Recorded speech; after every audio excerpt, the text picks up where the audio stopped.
आमदार निलेश राणेंनी सभागृहात कोकणसाठी ज्वलंत प्रश्न मांडले असल्याचं आमदार शेखर निकम यांनी सांगितले। पाहूयात।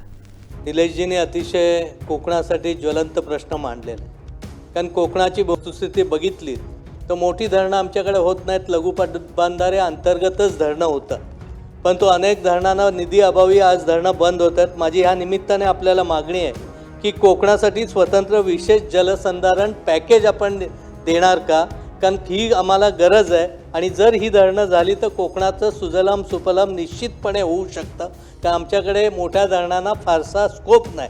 आणि आज महाराष्ट्र राज्याचा विचार केला तर लघु पाटबंधाऱ्याच्या ज्या साईट आहेत त्या मॅक्झिमम कोकणात आहेत। आणि या निमित्ताने मंत्री महोदयांना मी एवढंच विचारीन की निधी अभावी जे नवे प्रकल्प आहेत, काही प्रकल्प मंजूर आहेत ते आपण रद्द करण्याची भूमिका घेत आहे, ती अयोग्य आहे। तर सदरचे प्रकल्प रद्द न होता निधीची पूर्तता करावी आणि सगळे प्रकल्प योग्य रीतीने व्हावेत।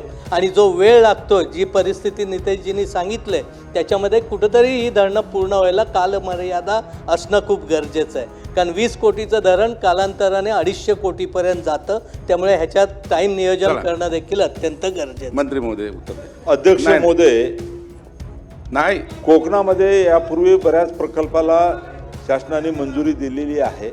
आता सन्माननीय सदस्य निलेश राणे साहेबांनी जसं सांगितलं की हा प्रकल्प एवढा उशीर का झाला, ते अनेक वेळा मग शेतकऱ्यांचा विरोध होतो, अनेक ठिकाणी वनजमिनीचं अडचण येते, अनेक वेळा वेगवेगळे कारणं आहे।